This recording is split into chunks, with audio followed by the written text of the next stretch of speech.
এই দেশে এখন নেতা ইসলামপন্থী যারা আসল নেতা তারাই।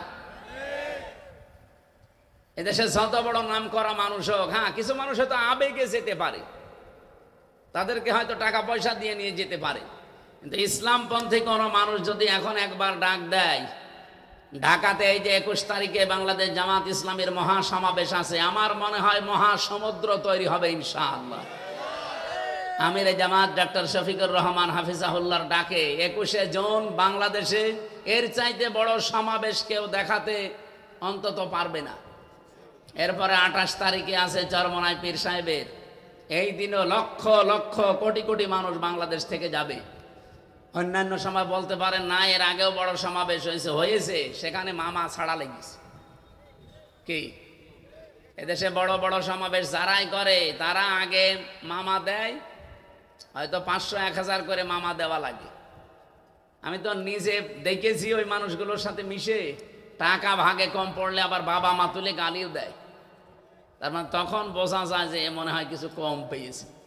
কিন্তু 21 তারিখে যারা যাবে, 64 জেলা থেকে যারা যাবে, এদেরকে কি 5 টাকা 10 টাকা আমির জামাত দিয়েছে? নিজের টাকা খরচ করে তারা যাবে। সুতরাং এই দেশে যদি নেতৃত্ব দেওয়ার গুণাবলী থাকে, ইসলামপন্থী যারা তাদেরই আছে। কারণ এটা আল্লাহ চাচ্ছেন, না জাআলাহুমা ইম্মাতান, আমি তাদেরকে জাতির নেতা বানাবো। 2 নম্বরে না জাআলাহুমুল ওয়ারিসিন, এই জমিনের উত্তরাধিকারী আমি আল্লাহ তাদেরকে বানিয়ে দেব। এতদিন বিতাড়িত করার চেষ্টা করেছিলেন, নিষিদ্ধ করার চেষ্টা করেছিলেন, আল্লাহ নিজে এখন দায়িত্ব নিয়ে এখানে ফাইল নিজে আল্লাহ সরাসরি অনুরিদু, আমি আল্লাহ ইচ্ছা করছি। সুতরাং আল্লাহর ইচ্ছাকে রদ করার ক্ষমতা দুনিয়ায় কারো? বলেন দুনিয়ায় কারো? আমরা এটা এখন দেখার অপেক্ষায় আছি। অনুমাক্কিনা লাহুম ফিল আরদ, আমি আল্লাহ নিজে তাদেরকে শাসন ক্ষমতায় বসিয়ে দেব। আমি মনে হয় বানাচ্ছি না, সূরা কাসাস 6 নম্বর আয়াত, অনুমাক্কিনা লাহুম ফিল আরদ, আমি আল্লাহ নিজে জমিনের শাসন ক্ষমতার চেয়ারে তাদেরকে বসাবো। এখানে বসাবে কে? আরো জোরে, সরাসরি কর্তা আল্লাহ নিজে।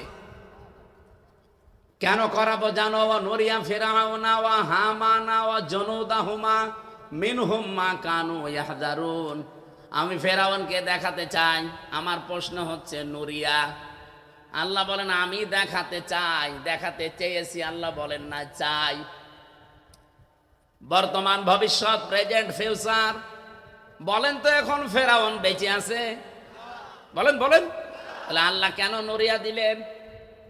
যে আমি দেখাতে চাই ফেরাউনকে। ফেরাউনই তো নেই, তার মানে ফেরাউনের আত্মীয় স্বজন এখনো দুনিয়ায় আছে।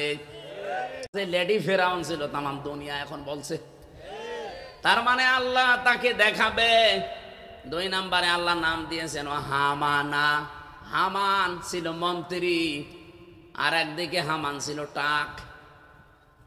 কি আপনি দেখেন, টাকলা মোরাদ থেকে কামরুল টাক থেকে শুরু করে যতগুলো টাক, এই টাকদেরকে আল্লাহ দেখাবে, আর সবগুলোই মন্ত্রী ছিল।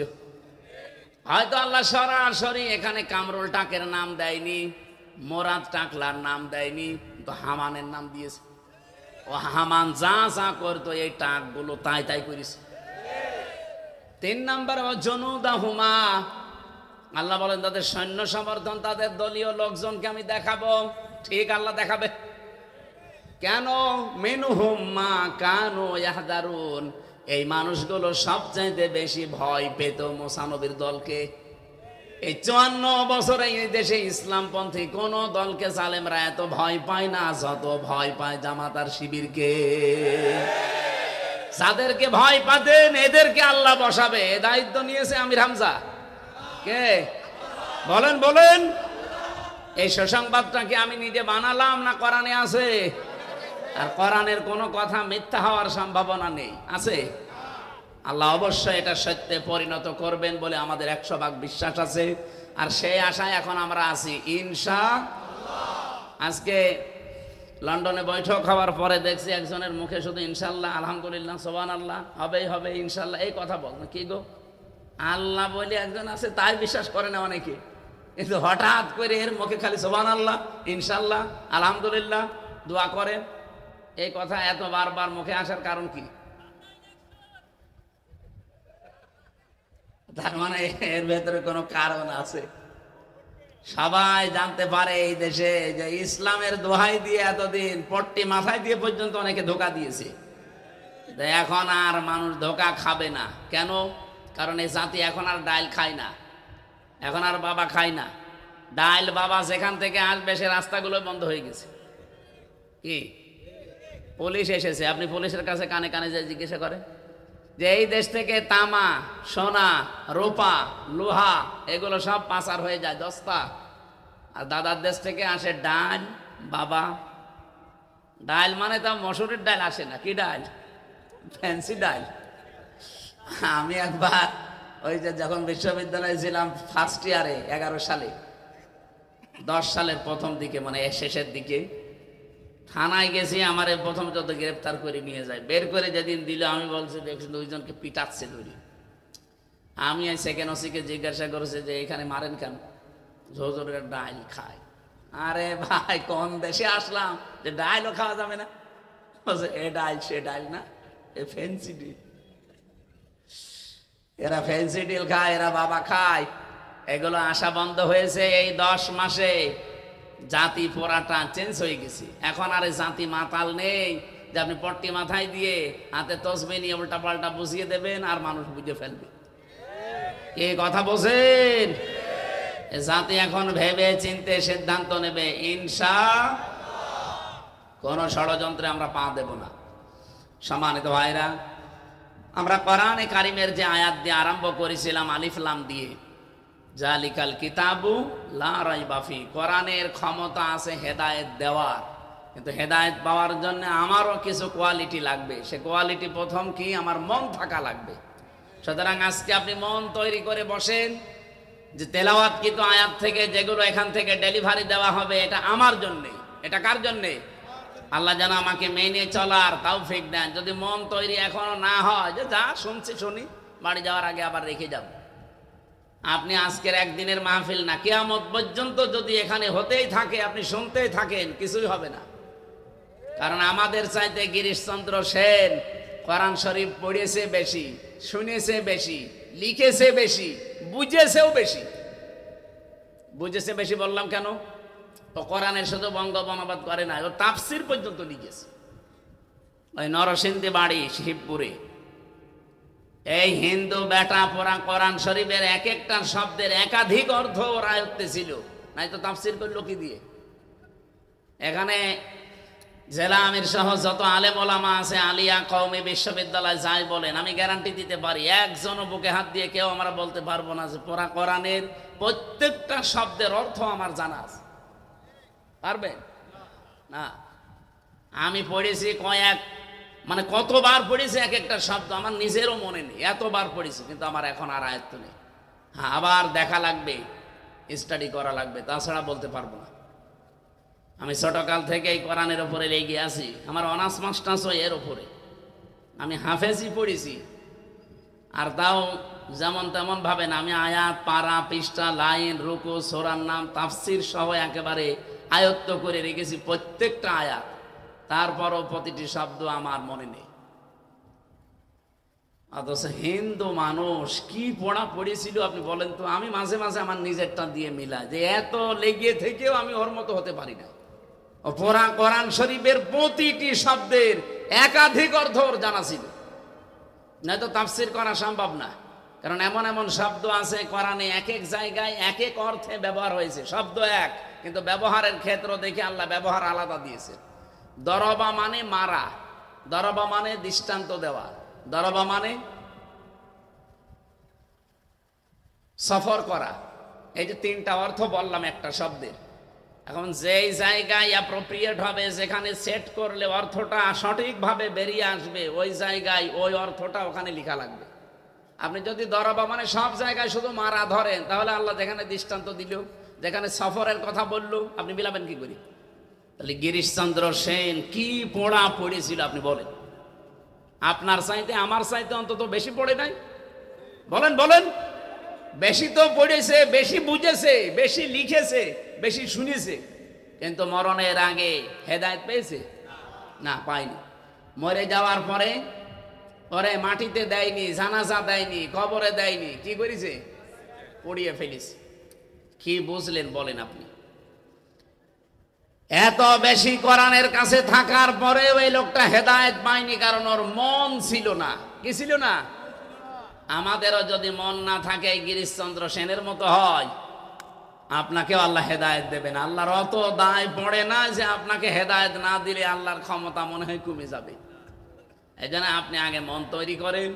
আপনার জন্যই কোরআন, আর কোরআন এসেছেই হেদায়েত দেওয়ার জন্য। এটা পারেও, কিন্তু সবাইকে দেয় না।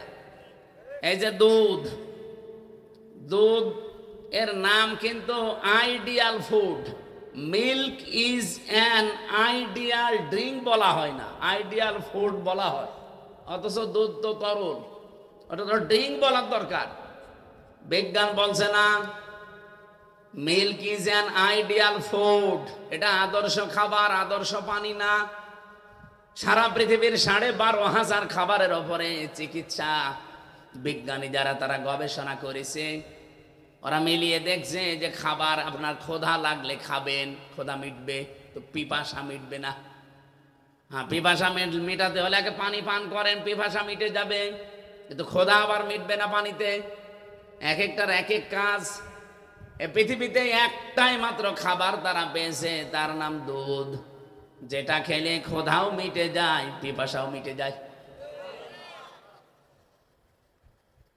এই জন্যে বিজ্ঞান এখন জানিয়েছে সন্তান জন্মের একাধারে 6 মাস পর্যন্ত পৃথিবীর কোনো কিছু যেন তারে না দেওয়া হয়, শুধু মায়ের দুধ ছাড়া। 2 বছর পর্যন্ত দুধ খাওয়ানোর নিয়ম। যেই সন্তান যত বেশি মায়ের দুধ খেতে পারবে, তাকে পৃথিবীর রোগ শোক থেকে আল্লাহ তত বেশি বাঁচিয়ে রাখবে।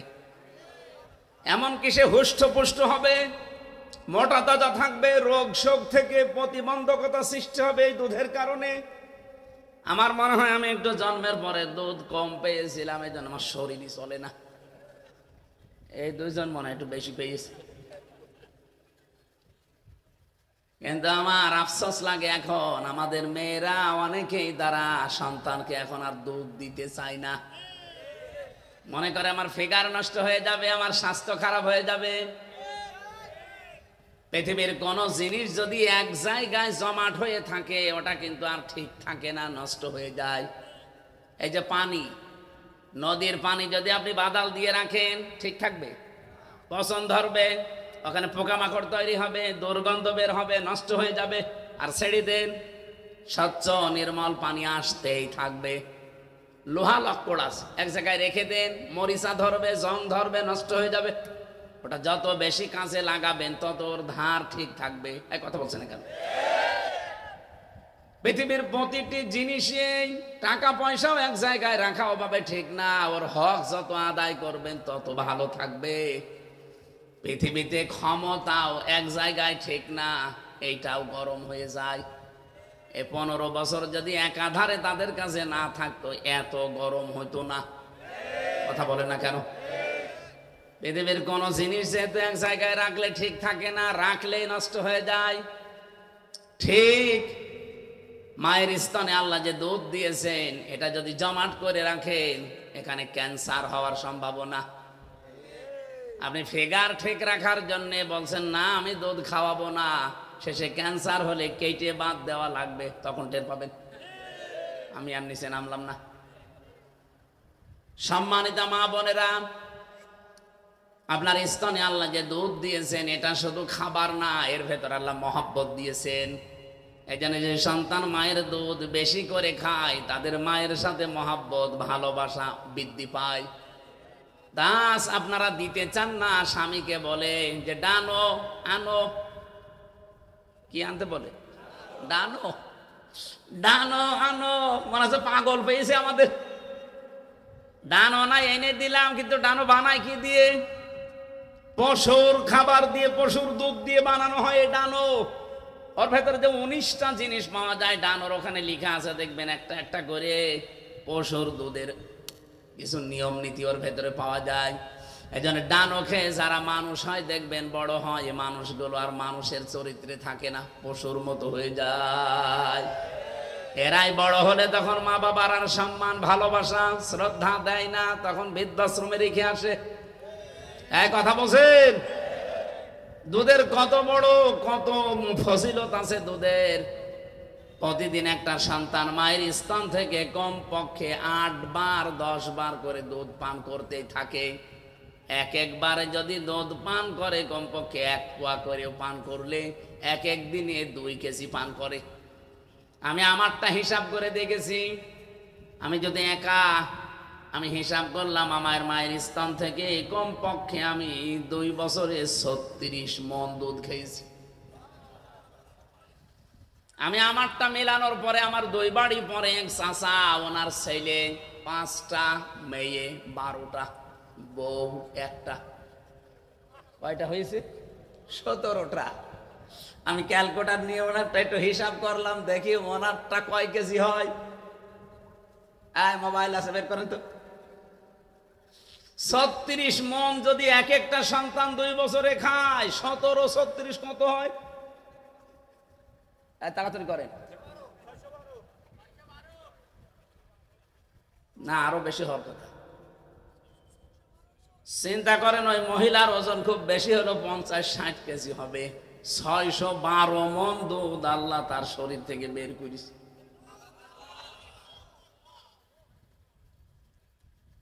ওই মহিলার কোনো ক্যান্সারও নেই, এখনো বেঁচে, এখন মারা গেছে কয়েকদিন আগে। 12টা মেয়ে 12 গ্রামে বিয়ে দিয়েছে। এক মেয়ের বাড়ি যদি 7 দিন করেও থাকে, ওর বছর শেষ। সম্মানিত মা বোনেরা, এখন 1টা 2টা 3টা সন্তানের পরে আপনার শরীর আর চলে না, অথচ ওই মহিলার 17টার সন্তান, রোগ বালাই নেই। দুধের এত বড় ক্ষমতা, এত বড় ফজিলত বলতে গেলে আরো বলা যায়, কিন্তু দুধ সবার জন্য ভালো না। কি আমাশার রোগীকে দুধ দেন, সুবহানাল্লাহ না নাউজুবিল্লাহ? ওরা পায়খানায় থাকা লাগবে সবসময়। দুধ তো ভালো। এখন কি দুধ দোষ, দুধের দোষ না ওর পেটের দোষ? বলেন বলেন। এই যে সূর্যটা আলো দেয়, কাজে আলো দেওয়া। পৃথিবীতে সবাই সূর্যের আলো পায় না? সবাই পায় না। অন্ধ যারা আলো পাবে। এখন কি দোষ সূর্যের না ওর চোখের? আল্লাহ বলেন যালিকাল কিতাব, এই কিতাবের আগে আলিফ লাম দিয়ে নির্দিষ্ট করলাম কেন জানো? এই কারণেই করেছি, কোরআন হেদায়েত দিতে পারে কিন্তু সবাইকে না। যেই লোকটা কোরআন থেকে হেদায়েত নিতে পারে না, এ দোষ আমার কোরআনের না, এ দোষ ওর কপালে। আজকের আলোচনা থেকে আমরা হেদায়েত নিতে চাই কোরআন থেকে, রাজি আছেন না? দল মত জাতি বর্ণ ধর্ম নির্বিশেষে সবার জন্য আজকের আয়োজন। খুশি হয়ে বলেন আলহামদুলিল্লাহ। এই যে আলহামদুলিল্লাহ বললেন, এখন তো হয়তো টের পাওয়া যাচ্ছে না, চোখ এখনই বন্ধ হয়ে যাক। কিয়ামত পর্যন্ত কবরে বসে বসে যদি আলহামদুলিল্লাহ বলেন, একটা নেকিও পাবেন না। যতক্ষণ চোখ বন্ধ না হয় ততক্ষণ নেকি পাবেন। আর একটা নেকির মর্যাদা মূল্য তখন বুঝে আসবে যেদিন কিয়ামতে আপনার একটা নেকি কম হয়ে যাবে। আল্লাহ পাক পাঠাবেন, যাও নিকট আত্মীয়দের কাছে যাও। ইয়াউমা ইয়াফিরুল মারউ মিন আখিহি ওয়া উম্মিহি ওয়া আবিহি ওয়া সাহিবাতিহি ওয়া বানিহি। রব্বুল আলামিন বলেন, মানুষ প্রথমে যাবে তার ভাইয়ের কাছে, এরপরে মায়ের কাছে, এরপরে বাবার কাছে, এরপরে নিজের স্ত্রীর কাছে, সন্তানের কাছে, বন্ধুর কাছে, এরপরে দুনিয়ার অন্যজনের কাছে। ও মাগুরাবাসী, এখান থেকে একটা শিক্ষা আমি বের করতে পারি। প্রায় এখানে 6 জনের নাম দিয়েছেন, ভাই, মা, বাবা, স্ত্রী, সন্তান, বন্ধু। বিপদে পড়লে 6 প্রকার মানুষ এগিয়ে আসে না দূরে যায়? বলেন বলেন। অথচ কিয়ামতে আল্লাহ বলেন এর আগে পালাবে। তাহলে এই মাগুরা জেলায় যারা এই ভণ্ডামি করেন যে কিয়ামতে তোর কোনো চিন্তা নেই, আমি বাবা আছি, তোরে পার করে নিয়ে যাব, এ বাবা ভণ্ড আর আমাকে বোঝায় আমি একটা পাগল। আল্লাহ বলছেন যে এগুলো পালাবে। যেখানে ভাই পালিয়ে যাচ্ছে, মা পালিয়ে যাচ্ছে, বাবা পালিয়ে যাচ্ছে, আল্লাহ পালানোর ধরনও দিয়েছেন। ইয়াফিরু, ইয়াফিরু মানে না না এফেররো শব্দের শাব্দিক অর্থ হচ্ছে মাজা তুলে দৌড় দেওয়া। সাপ দেখলে মানুষ লুঙ্গি তুলে দৌড় দেয়, এ কথা বলে না কেন? বাঘ দেখলে যাবে মানুষ লুঙ্গি ছেড়ে দিয়ে দৌড় দেয়। আল্লাহ বলেন কিয়ামতের দিন এইভাবে দৌড়াবে। যেখানে এত এত আপনজনই পালিয়ে যায়, সেখানে কোনো পীর সাহেব কোনো বাবা আপনাকে বাঁচাবে আর আপনি বিশ্বাস করে আছেন ওইটা একটা ভণ্ড আর আপনি একটা পাগল। আমি আয়াতটা পড়ার পরে আমার মনে হয় কিয়ামতের দিন অনেক পীর সাহেব কথা বলবে, আল্লাহ আমি পীরই ছিলাম না, আমি মরিদ পাবো কোথায়, আমি তো পীরই ছিলাম না। যেখানে ভাই বলবে আমার ভাই বলে কিছু ছিল না, মা বলবে আমার বিয়েই হয়নি, সন্তান পাবো কোথায়, সেখানে পীর সাহেব কি কথা বলতে পারে না যে আমি পীর ছিলাম না? পারে না? কঠিন এই অবস্থার ভেতরে মানুষ একেবারে ফিরে আসবে আল্লাহর কাছে যে কেউ আমাকে কিছু দেয়নি। আল্লাহ পাক এই কিয়ামতের এই কঠিন দৃশ্যের কথাটা স্মরণ করিয়েছেন। এই জন্য এখন হয়তো একবার আলহামদুলিল্লাহ, সুবহানাল্লাহ, আল্লাহু আকবার, লা ইলাহা ইল্লাল্লাহ বলতে বললাম, কিছুই মনে হচ্ছে না। মনে হবে ওই সময় যখন ধরা খেয়ে যাবেন। قد خسر الذين كذبوا بلقاء الله। সূরা আনআম 7 নাম্বার পারা 10 নাম্বার পৃষ্ঠা 5 নাম্বার লাইনের 31 নাম্বার আয়াত। এটা ইবনে কাসিরে আছে। আল্লাহ পাক বলেন অবশ্যই ক্ষতিগ্রস্ত হয়ে গেছে, হবে না, এটা মাঝে সিগা, ক্ষতিগ্রস্ত হয়ে গেছে আল্লাযীনা যারা কাযযাবু বিলিকাইল্লাহ, এই পৃথিবীতে আল্লাহর সাথে সাক্ষাৎ হবে কিয়ামতে, এটা যারা বিশ্বাস করে না, এই মানুষগুলোর জীবন ক্ষতিগ্রস্ত হয়ে গেছে, হবে না, হয়ে গেছে। হাত্তা ইযা জাতুহুমুস সাআতু বাগতাতান, হঠাৎ করে যখন তাদের সামনে মরণ বা কিয়ামত চলে আসবে। এখানে সাআতুনের অর্থ দুইটা, একটা কিয়ামত অথবা মরণ। قالوا يا حسرتنا على ما فرطنا فيها।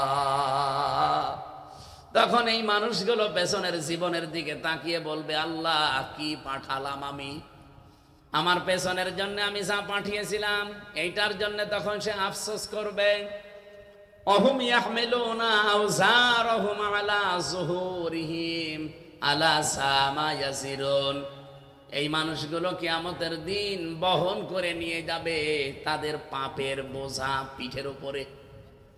আপনি একটু খেয়াল করেন, ফেরেশতারা এই দৃশ্য দেখে বলবে, আল্লাহ এই ময়দানে মাহশারের মানুষেরা সাবধান, খেয়াল করো, একটু দেখো, সামা ইয়াসিরুন, কত নিকৃষ্ট বোঝা এই লোকটা বহন করে নিয়ে যাচ্ছে।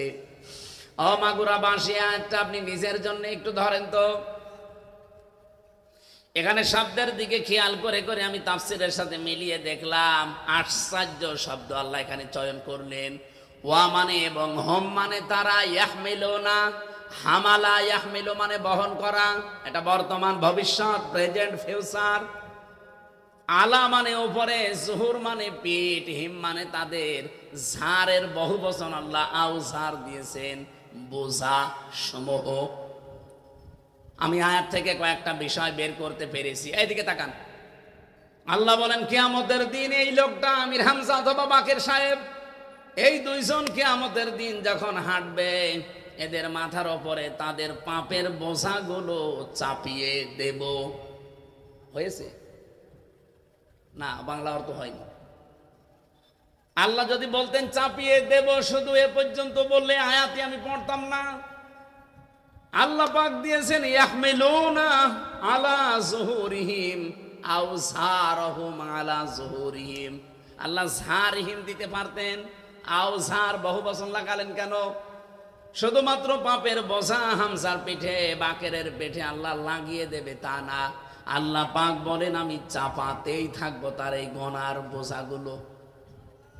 কখন থেকে চাপাবে? যেই দিন থেকে ওর চোখ বন্ধ হয়ে যাবে, ওই দিন থেকে যেদিন কিয়ামত না হয়, এতদিন ওর পিঠের উপরে পাপের বোঝা আল্লাহ চাপাতেই থাকবে, চাপাতেই থাকবে। কেন বললেন? কারণ আমি এখন এই 33 বছর বয়সে যদি মরে যাই, আমি যে অপরাধগুলো করেছিলাম, এই গোনা মনে করেন 20 কেজি, আমার মাথার উপরে পিঠের উপর আল্লাহ চাপিয়ে দিল, বিচার শেষ। কিন্তু কিয়ামত আসতে আসতে আমার এই 20 কেজি যদি 20,000 কেজি হয়ে যায়, আমি এমন গোনা করেছিলাম দুনিয়ায়, আমি চলে গেছি কিন্তু গোনা চলতে আছে। এমন একটা বই আমি লিখেছি যে আমি মরে গেলাম কিন্তু বইটা মানুষ পড়ে চরিত্র খারাপ করে। এই যে তাসলিমা নাসরিনের বই, হুমায়ুন আহমেদ বই লিখেছে, হুমায়ুন আজাদ বই লিখেছে। ও বইগুলো পড়লে মানুষের চরিত্র আরো খারাপ হয়। হুমায়ুন আহমেদের একটা বই নিয়ে এখন একটা সিনেমা তৈরি হয়েছে, পবিত্র ভালোবাসা। কি নাম? আপনারা তো ওইসব লাইনের লোক না, আপনারা আল্লাহর ওলি। পবিত্র ভালোবাসা সিনেমা যারা দেখেন, আমি তো উপন্যাস পড়েছিলাম। এখানে বাংলাদেশের একজন নিকৃষ্ট নায়িকা, আমি নাম বলতেও ঘৃণা করি ওদের, রাজশাহী বাড়ি, নাম বললাম না। এই দেশে নেকেট সিনেমা, থিয়েটার, নভেল, নাটক যারা করে তার ভেতরে এখন অন্যতম এই মহিলা। সে একজন মুসলিম মেয়ের পাঠ নিয়েছে, হিসাব পরে, পর্দা করে, বোরকা পরে কলেজে যায়। হিন্দু একজন ছেলের সাথে তার সম্পর্ক, নাম দিয়েছে। পরিবার তখন শেষ পর্যন্ত মেনে নিতে চায় না। এই উপন্যাসের শেষে লেখা আছে এইটা, যে এই দেখাতে চায় বিশ্বের মানুষকে যে হিজাব পরা, বোরকা পরা মুসলমান মেয়েরা কত নিচে নামতে পারে। এই বইটার ভেতরে, সিনেমার ভেতরে তুলে ধরেছে। এটা বিভিন্ন ভাষায় রূপান্তর হয়েছে। বিভিন্ন দেশে যখন এই সিনেমাটা যায়, ওই সমস্ত ভাষায় তাদেরকে দেখানো হয়। অন্যান্য জাতির লোকেরা যখন দেখে তখন বলে ইসলামে এইরকম, উপরে ফিটফাট, ভেতরে সদরঘাট। কি কথা বোঝে? এখানে যে মুসলমান মেয়ের পাঠ নিয়ে সিনেমায় অভিনয় করেছে, হিন্দু একজন ছেলের পাঠ নিয়ে যে ছেলেটা অভিনয় করছে, দুইজনের সাথে বিবাহ শাদী যতই ভালোবাসা হোক, জায়েজ আছে? বলেন বলেন। তখন এই মুসলিম মেয়েটার মা বাবা তারা মেনে নেয় না, বলে না আমরা গার্জিয়ান হিসাবে বিয়ে মানি না। ওরা তখন ইসলাম ধর্মকে ছোট হিসাবে উপস্থাপন করে যে এ ধর্ম উদার না। হিন্দুরা তো মেনে নিচ্ছে, আপনি মেনে নিতে চান না কেন? আমি মেনে নিতে চাই না আমার কোরআনের কারণে। ওয়ালা তানকিহুল মুশরিকিনা হাত্তা ইউমিনু, যতক্ষণ একজন মুশরিক মুসলমান না হবে, ঈমান না আনবে, কোনো মুমিনা নারীর জন্য তাকে বিয়ে করা যায় না। অথচ আমার এই দেশে যারা দায়িত্বে ছিল পূর্বে, বহু মানুষের ছেলে, বহু মানুষের বোনের ছেলে মেয়ে, তারা এমন এমন মানুষের সাথে বিয়ে করেছে যাদের বিয়েই যায় না। বলেন, একজন মুসলমান যতক্ষণ পর্যন্ত কোন হিন্দু নারী যদি মুসলমান না হয়, তার সাথে মুসলিমা না হয়, মুমিনা না হয়, তার সাথে বিয়ে করা জায়েজ নেই। এই আয়াতকে আমি বানালাম সূরা বাকারা 2 নম্বর পারা 14-16 নম্বর পৃষ্ঠা, না 14 নম্বর পৃষ্ঠা, 3 নম্বর লাইনে আছে, 4 নম্বর লাইনে আছে, 221 নম্বর আয়াত। বাড়িতে আপনি মিলান তো। এরা যে বড় বড় গলাবাজি করে যে আমরা আমাদের ছেলেকে, আমার মেয়েকে আমরা বিয়ে দিয়েছি আহলে কিতাবের সাথে। কিসের আহলে কিতাব? এই পৃথিবীতে মুসলমান বাদ দিয়ে যত জাতি আছে, এক কথায় সব কাফের। কে কথা বলেন না কেন? মুসলমান বাদ দিয়ে যত জাতির লোক দুনিয়া আছে, 4,500 জাতির লোক দুনিয়া আছে, সব কাফের। এমনকি মুসলমানদের ভেতরে আমি দায়িত্ব নিয়ে বলতে পারি, এটা রেকর্ড হচ্ছে আমার সামনে, শুধু মাগুরার এই কয়েক হাজার মানুষ না, এখন তামাম পৃথিবীতে যারা আছেন সবার উদ্দেশ্যে বলছি, আমি দায়িত্ব নিয়েই বলছি। এই পৃথিবীতে বিশেষ করে বাংলাদেশে ইসলামপন্থী মানুষরা বাদ দিয়ে মানুষের তৈরি করা আইন কানুন যারা প্রতিষ্ঠার জন্য আন্দোলন করেন, আপনি যে কোনো ভাবে মুশরিক। আপনি কোন ফতোয়া নিয়ে আনবেন, কোন আলেম থেকে নিয়ে আসেন দেখি। যারা ধর্ম নিরপেক্ষতা মতবাদে বিশ্বাস করেন, ওইগুলো কায়েম করতে চান, আবার নামাজও পড়েন, আপনি কাফের, কাফের এবং কাফের। এটা আপনার মন রক্ষা করা আমার কোনো দরকার নেই। আমার যেটা ফতোয়া এসেছে আমি ওইটা বলে দিলাম। আপনি কি রাগ করবে? বলেন তো, আমার 33 বছরে, ওনার 60 বছরে, বা 50 বছরে আমরা 50 মন গোনা করেছিলাম, কিয়ামতের দিনে 50 মন ওনার মাথার উপরে আল্লাহ যদি চাপিয়ে দেয়, আমার 33 মন যদি গোনা চাপিয়ে দেয় তো বিচার শেষ। কিন্তু কিয়ামত আসতে আসতে আমার বোঝা যদি 33,000 মন হয়ে যায়, এরকম হবে না? এই পবিত্র ভালোবাসা নামে যে উপন্যাস আপনি লিখে চলে গেলেন, আপনি তো মরে গেছেন, কিন্তু সিনেমা হয়েছে, এই সিনেমা বিভিন্ন দেশে চলছে, কত মানুষ ইসলাম সম্পর্কে খারাপ ধারণা করছে, মুসলিম মেয়েদেরকে নিয়ে উল্টাপাল্টা মন্তব্য করছে আপনার এই লিখিত বইয়ের কারণে। আপনি মরে গেছেন কিন্তু বই তো মরেনি। বলেন বলেন, যতদিন পর্যন্ত এই সিনেমা চলবে, এই বই থাকবে, যত মানুষ দেখবে, পড়বে, খারাপ হবে, ইসলাম সম্পর্কে, মুসলিম মহিলাদের সম্পর্কে খারাপ ধারণা করবে, কবরে বসে বসে আপনার ওই বোঝা বাড়তেই থাকবে। আপনি হয়তো 80 বছর বয়সে মরে গেছেন 80 মন গোনা নিয়ে, কিন্তু কিয়ামতে যখন উঠবেন আপনার গোনা হবে 80,000 মন। এরকম মানুষ বাংলাদেশে নেই। আল্লাহ এই জন্য ছাড় না দিয়ে ছাড় দিয়েছে। আমরা এমন কোন কাজ যেন করে না যায় যে আমি চলে যাওয়ার পরও আমার গোনা জারি আছে। আমরা শুধু শুধু সাদগায়ে জারিয়া, আরে ভাই সাদগায়ে জারিয়া যদি থাকে তে গোনায়ে জারিয়াও আছে। আমি এমন একটা দল গঠন করলাম, আমি মরে গেছি কিন্তু আমার দলের লোক তো মরেনি, ও 180 মাইল বেগে চাঁদাবাজি করছে। এরকম দল তো দেশে নেই। আমি তো করি না, আমি তো দল তৈরি করে মরে গেলাম, কিন্তু যারা আছে আমার দলের, ওরা যত অন্যায় করবে সবগুলো ফিলাক্সি লোড হয়ে আমার কবরে যেতে থাকবে। বিশ্বজিৎকে যে ছেলেটা হত্যা করেছিল যারা, একজন আমার সাথে ছিল, ওই খুলনায় বাড়ি, কপিলমণি, শাওন, ও ভেতরে আমার সাথে এই 3 বছর ছিল। মাঝে মাঝে আফসোস করে বলতো জীবনে সবচাইতে বড় ভুল এটা। আমি এই যে 8-9 দিন আগে গিয়েছিলাম কপিলমণি, ওই শাওনের মার বাবা একটাই ছেলে এসেছিল, কি কন্দন, 2 জন। প্রথমে দেখে আমার মনে হচ্ছে যে 2 জনই মনে হয় হিন্দু, ওনারা 2 জনই শিক্ষিকা শিক্ষক, কিন্তু একটাই ছেলে বিপথে চলে গেছে। এমন একটা দলে যোগ দিয়েছিল যেই দলে মানুষ হত্যা করা শেখানো হয়। মাগুরাবাসী, এই জন্য আমরা এমন কোন কাজে আঞ্জাম না দেই যে আমি চলে গেলাম কিন্তু আমরা ছাত্র সংগঠন বসে নেই, ওরা চাঁদাবাজি চালাচ্ছে, ওরা মানুষ খুন করা চালিয়ে যাচ্ছে, ওরা এমন এমন মিথ্যা কথা বলে যে এই কথাগুলোর কোনো ভিত্তি নেই। কয়েকদিন আগে এক ছাত্র নেতা, তাও কেন্দ্রীয়, উনি বক্তব্য দিতে গিয়ে বলে ফেললেন ইসলামী ছাত্র শিবির 71 সালে রগ কেটেছে।